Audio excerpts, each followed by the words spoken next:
chance to play with some incredible people in the Android Netrunner, rest in peace, and Magic the Gathering communities.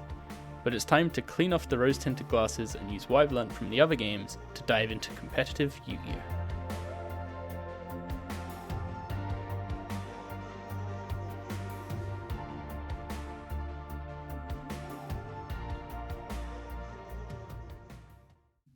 Okay, going into a quick deck profile this week. Standard Vision Hero package, 2 increase because I'm a coward and don't want to run 1. Standard Elemental Heroes with 3 Stratos. Standard Destiny Heroes with Draw a Hand in our level 4 slot. You can run Decider or Celestial in this slot, I don't think it particularly matters. Ash Blossom as a default hand trap. 5 Searchers, a Monster Reborn, and a load of fusion spells. For our extra deck, I really like 2 Cross Crusader. If I had Bane, he would go over the second Cross Crusader though, so if you have Bane, replace the Cross Crusader with Bane. Sunrise and Absolute Zero for OTKs, some Super Poly targets, standard Masked Heroes, no blasts, but that's fine because most of the monster negation now isn't targeting because people aren't playing Imperm that much, so Stratos going into blast doesn't save Stratos' search anyway. Standard Destiny Heroes and a couple Super Poly targets. Then in the side we got Free Draw, which I think is great, Free Lancia, which I think is less great. There's less dinos going around, and yeah, I'd bring it in against zombies and against Phantom Knights, but those are matchups we can win in other ways. 5 pieces of back row removal, and then our going first tech with the Judgment to protect our Dark Law or Plasma, and the Imperial Order if we ever go up against a spell-reliant deck. I'm definitely feeling super confident about this list. I think it's the best list I've gone into a locals with, and that's in no small part thanks to Drew Cordoba's performance with a similar list. But I am really starting to feel the pain of not having the Evil Hero package as I'm learning the deck more and getting more comfortable with it. I feel like I could do a lot better if I did have the Evil Heroes, but again, I'm going to stay strong, hold out for that reprint because it's a lot of money to save if I wait out for the reprint. So anyway, with that said, let's get to locals. Before we dive in, I just want to say that I'm going to keep the game recap shorter this week to allow for more room for other content at the end of the video, such as reviewing the league as a whole.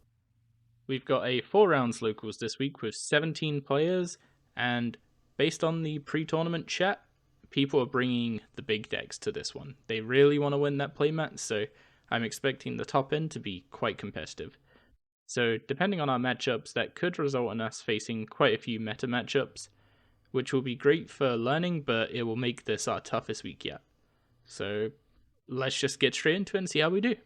Round 1, we face off against Zodiac Tri-Brigade, 2 engines I've yet to play against, in what turns out to be some super grindy games. Game 1. Our opponent plays for an Ash to get to Appaloosa and double Dragon Lords with 3 back row. 1 being a Tri-Brigade Revolt that brings out Tri-Brigade Shureig. I Super Volley this with Shadow Mist into Starving Venom, forgetting that Starving Venom explicitly says destroy, so we don't get to wipe their field. And Shadow Mist gets negated by Appaloosa.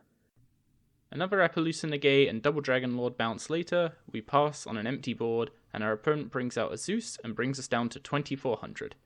Appaloosa and Ice Dragon's Prison neatly deal with Sunrise for game. Game 2, we set up with a Dark Law, Cross Crusader, and Dangerous. Our opponent has to use Zeus to out it, dropping us to 6800 in the process. On our turn, we Super Poly the Zeus away using the Shining after Shadow Mist gets targeted for a double Dragon bounce. The Shadow Mist Surge eats a Solemn Strike, but we continue on and use Malicious and Absolute Zero to make Cross Crusader, wiping their board in the process, and reviving Dangerous to swing for game. Game 3, our opponent goes first and hits us with the anti-spell in standby phase. Since our hand is mostly spells, we eat through some of their remaining back row with Cross Crusader and Stratos, and set all of our spells. Time gets called in their main phase, and since we're both at 8000, this ends in a tie. One of our set cards was actually Fusion Destiny, so had they not played Anti-Spell Fragrance, we could have brought out Dystopia and burned them for the win in time. This match ended up seeing some quite complicated chains. I think we even got to Chainlink 6 at some point. Definitely a fun matchup, but very hard as heroes are quite prone to bounce and pop effects, and Zeus is enough to give me nightmares. Round 2, we get a rematch against our out-of-town Dragonlink friend, and it goes about as well as you'd expect. Game 1, we end up facing down Appaloosa, Savage, and Spheres. Super polying the Appaloosa away because we really can't play through 3 monster negates. Ferris ends up getting savaged, Great Tornado gets bounced by Spheres, and I forgot that Solid Soldier only works on normal summon, so a hero lives only ends up getting a Stratos. They drop a Levianeer on us on their turn, and that's game. Game 2, I forget my training and play a Vion straight into an Ash, despite having the equal to bait it first. Fortunately, we have the Mask Change in hand already, so we can get to Dark Law, and we have Honest Neos in hand to protect it. Unfortunately, they open Dark Ruler and combo off anyway, and get to Appaloosa and Borrelsword Dragon, and we just can't play through it, and once again, Levianeer comes down and seals the deal. This was a super quick round, and watching this back, I'm not even sure fixing my misplays would have helped too much. Appaloosa is such a wall for our deck since it's not once per turn, and we rely on so many monster effects. Our opponent also used to play heroes, which is quite clear by how much they respect Vion compared to our other opponents. Round 3, we play against Earth Machines, piloted by my most frequent opponent, who was also our first opponent on their Cyber Dragon list. Game 1, we both build boards, me trying to pick apart his combo with Dystopia, while he threatens the Raigeki from Citadel. Ultimately, this arms race ends in mutually assured destruction when I chain Super Poly to Citadel's Raigeki to bring out Starving Venom and take his board with me. At which point I'm at 3500 from a Gustav Max burn and an attack, and they're at 6400 from a Dystopia burn. Our follow-up is a set Solid Soldier which pales in comparison to Lieb, and we get flattened. Game 2, we go first, and Solid Soldier eats a Gamma which completely halts our turn. Fortunately, our opponent got an equally bad hand and passes setting 3 back row.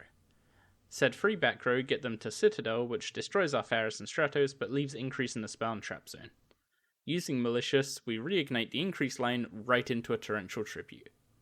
At least we got to add Liquid Soldier to hand. On the following turn, we hit them with a Droll to prevent them from OTKing us. We get dropped to 6500, which brings increase out again. We get to the classic Sunrise and Absolute Zero board with Cross Crusader and Malicious, using Sunrise's effect to destroy Citadel after attacking their other monster first. And Mask Change nets us the last bit of damage needed for game.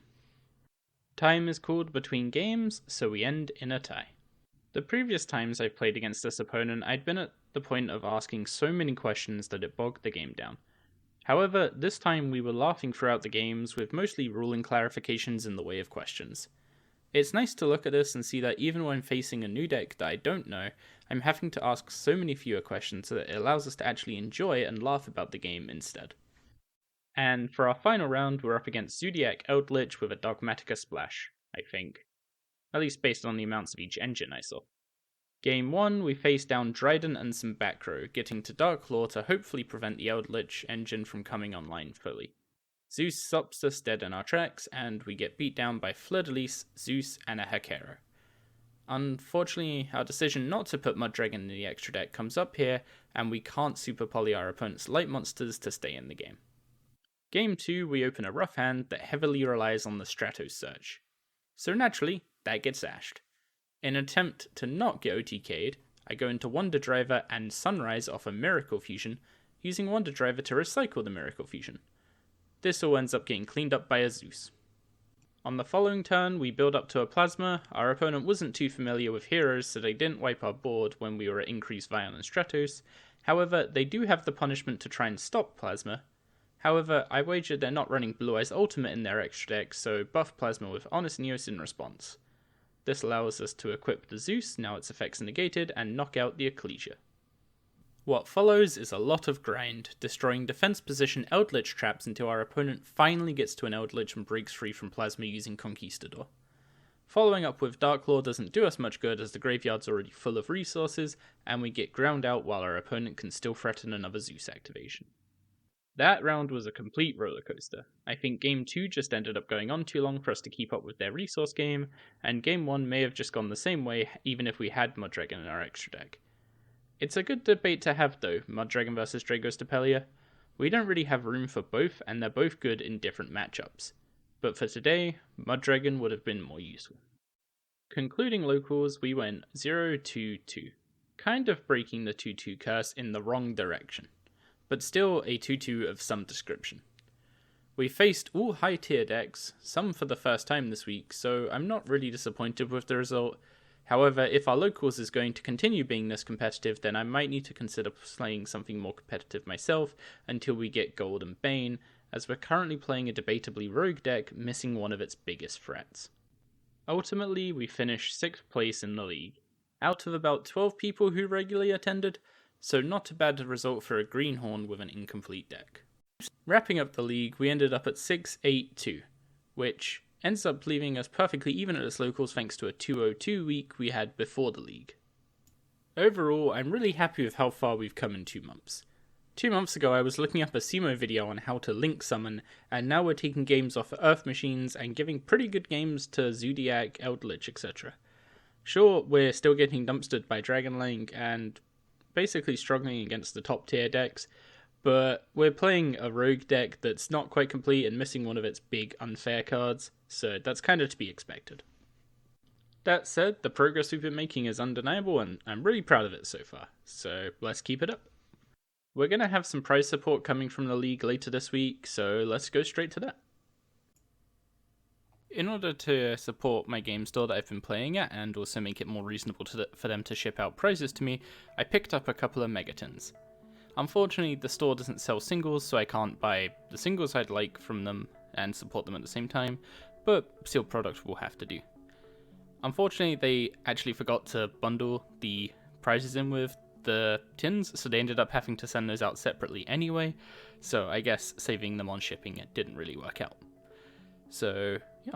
We actually got another lost art here. Turns out these are for spending a certain amount of money in store, so I think it's 30 quid in the UK gets you a lost art, so that's a nice little bonus. But yeah, I'm gonna get straight into these tin packs and I'm just gonna cut straight to the packs themselves because the tins are really noisy.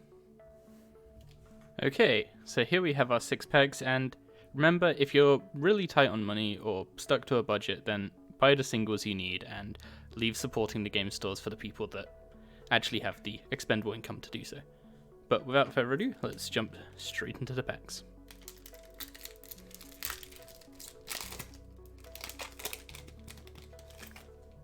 I actually have to disable my noise cancellation because the noise of the packs themselves really screws with it. But let's go. Fusion of Fire, Chaos Betrayer, Dino Wrestler, Chimera T-Rexel, Guard Dragon Reincarnation, Salmon Great Fennec, Dino Wrestler Terra Pacrio, Unchained Soul of Disaster is our first super, Signet Mining is our second one. That's a nice little card to pull. Unfortunately, I bought 3 of these, but now we have a 4th to sell. Get Out as our first Ultra, and Infinitrack Earth Slicer as our second. And Gizmek Yata, the Gleaming Vanguard. Now that looks like a sweet card in the Parallel Secret. We've got White Aura Monoceros, Rince's Crown Tail, Infinitrack Drag Shovel, Unchained Twins Rekia, Escape of the Unchained, Spiritual Entanglement, and Gladiator Beast Vespasius. So I actually kind of want some of the Infinitrack cards in here because the Earth Machine deck looks super fun. We got to play against it this week. So hopefully we see quite a bit of that. Second pack.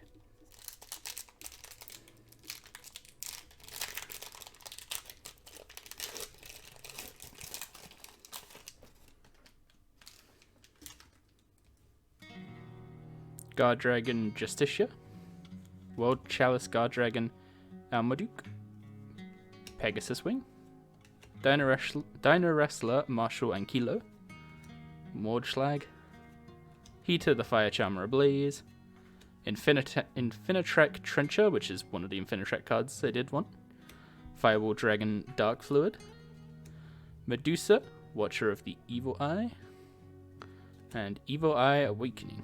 Nice little pairing there. And another Cyburst Quantum Dragon. I think we got one of these out of our first Megatin we opened. And Link Mail Archfiend. I'm noticing that the Mega Pack cards are quite a bit... They're a little pringly. Just a little pringly. Tenyu Spirit and Hatter, Defender of the Labyrinth, Gladiator Beast Sagittari, the Return to the Normal, Gladiator Pneumatia, and Evil Eye Confrontation. But yeah, the Ultras especially seem to be a little pringly, so if we pull anything good, definitely going to have to fight it. But on to the third pack.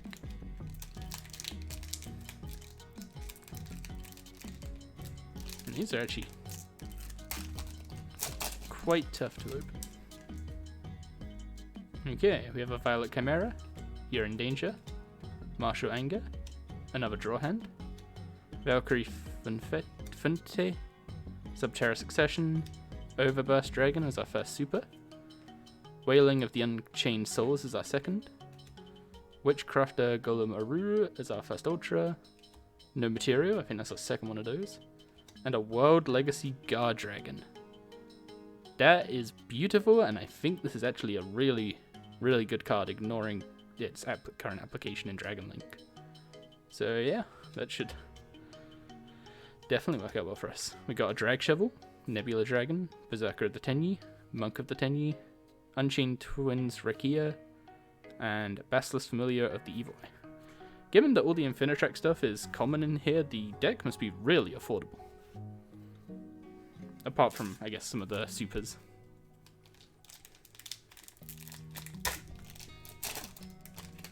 On to our fourth pack now, second tin. Guard Dragon Core Awakening, Speed Burst Dragon, Guard Dragon Andrake, Time Thief Bezelship, Dino Wrestler Gigo Spino Savate, Salmon Great Paro, Bye Bye Damage, Witchcrafter Madame Veer, Witchcrafter By Street, Unchained Soul of Rage, and Magicalized Fusion. And a White Howling for our rare. Tenyu Spirit Ashuna, Marincess Battle Ocean, Brutal Dozer, definitely need some of those. I think the deck actually needs 3 of those, so that's nice to see. Marincess Current, Defender Labyrinth, and Hopir Squadron. So yeah, I was going to pick up the Machina decks from the store, but the prices they were able to offer them combined with shipping was not particularly feasible. Okay, moving on to our 5th pack now. Dino Wrestler Escrimamente, Violet Chimera, Salomon Great Recurrence. I assumed that was going to be Reoccurrence, but no. Guard Dragon Gamedes, Dino Wrestler Rambraccio, Pegasus Wing, Evil Eye Mesmerism, Test Panther. Is that like a pairing? Yeah, it's a Gladiator Beast card, just like Test Target. Nice. Omni Dragon Brota. Man, we're actually going to start pulling all the Dragon Link stuff now? And Infinitrack Mountain Smasher. Pretty sure the deck runs that, so nice to see. And Draco Masters of the Tenyi, which I've heard is a pretty good budget deck to just build casually. And another Subterra Guru, already got one of these. BS Blaster Cannon Core, Galactic Spiral Dragon, more stuff for that Dragon Link. Cato Bleepus, Infinitrack Tunneler, more Infinitracks, nice. Evil Eye Confrontation, and Rising Fire. So yeah, starting to see why these Megatons are super popular. They have just a bunch of great stuff for a bunch of different archetypes. So if your store sells them and you have the spare cash, I'd definitely recommend them for a good way to support your store.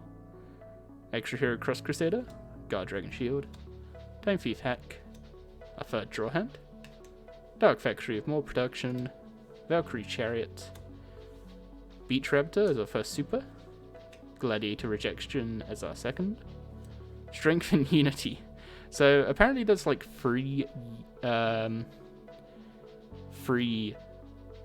premiere cards, or worldwide premiere cards I think they're called, and I think this is one of them, but if it is, then we've seen 2 of these, and I don't think we've seen either of the other 2 yet, so that's a shame. Witchcrafter Schmieta, and Striker Dragon, so I'm starting to get some Dragon Link vibes. Aloof Lupine, Battle Ocean, Beast Charge, Veonix, Jelly Cannon, Beasts Come Back, and Fury of Fire.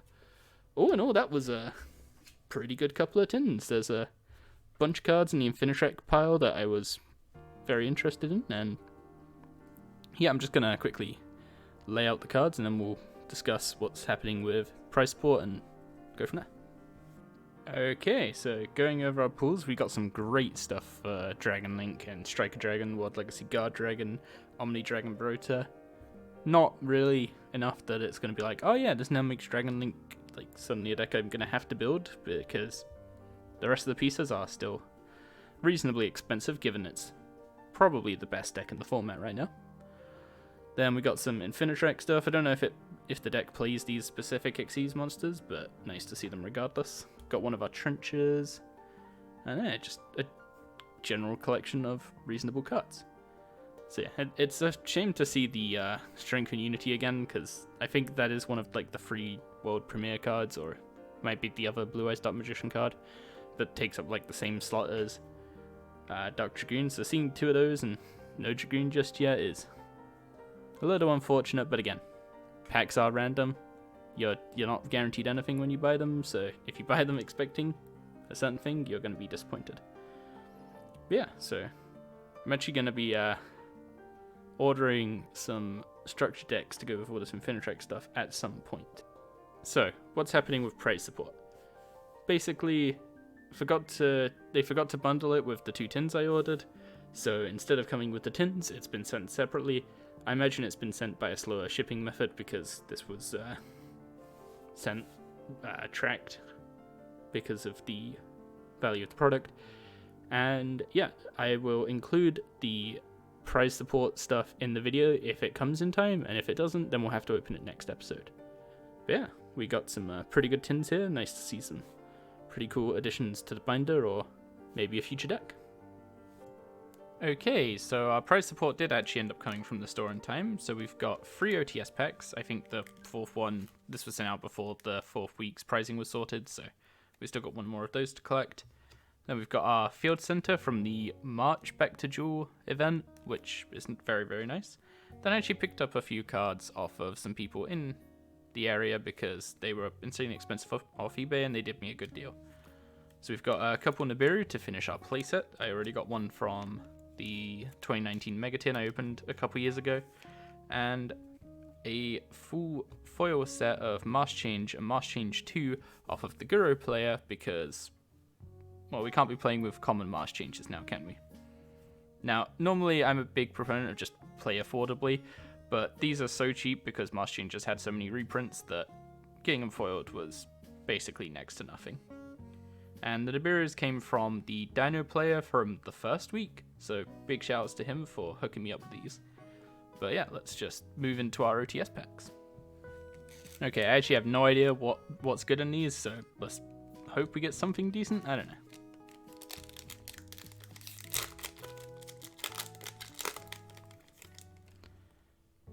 We've got an Armed Dragon level 7. I think we've now got like 3 of these. Armed Dragon level 3, and a Super Shadow Dragon. So one of the decks I've been considering going into is Shadows, and I think the structure deck only comes with common Shadow Dragons, so nice little rarity bump for that.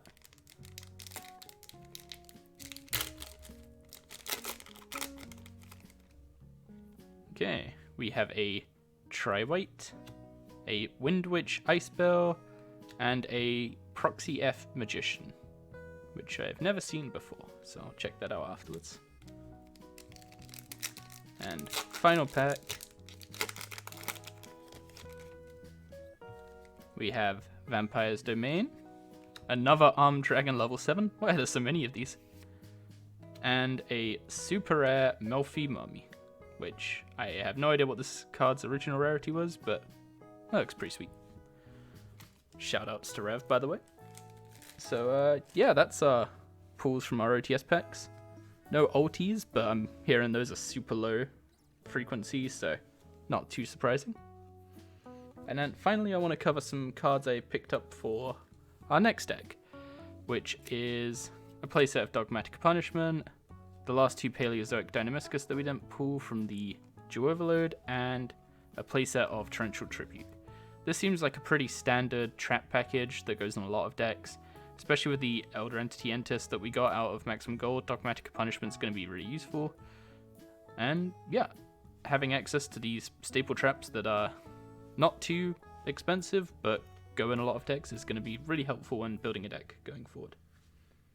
And then finally, some new sleeves because, playing with the same sleeves for a couple months, they tend to get a bit dirty, so we'll replace those now. Okay, now the league's wrapped up, what's next? We said that our plan was to shelve the hero deck for a bit and try out a different deck at the end of the league, and that's still the plan. The deck we're going to be building going forward is YuGiOh Traps, and I'm going to take a very budget focus to it for a couple of reasons. One being that I've backed a Kickstarter and need to curb my spending a little, and the other being that it offers so much in the way of traps that I could spend loads of money on Ice Dragon's Prisons, YuGiOh Schisms, and yeah, just spend a lot of money on this deck. Or I could spend less and get stuff like Punishments, Torrential Tribute, Paleozoic Dynamiscus, and just learn the technical play that comes with a trap-based deck, and especially YuGiOh's, because the amount of interactions and chains they go through is incredible and is going to be great for learning that side of the game. As I said before, I'm definitely keeping the hero deck built up, and I'm going to play it some weeks because it's just a really fun deck to play. There's just something about building a big board of shiny dudes and armor and just punching stuff. And yeah, it's an excellent deck to play. I'm definitely starting to feel the lack of the evil heroes in it, but those reprints are coming soon, so when they come, we'll be straight back on heroes and hopefully kicking some butt while doing it. But yeah, that's our plan going forward. We're gonna build up a Trap YuGiOh deck and play some heroes, play some control, and just go from there. So thank you all for watching this episode, and I will see you in the next one where we'll go over our new Trap YuGiOh deck.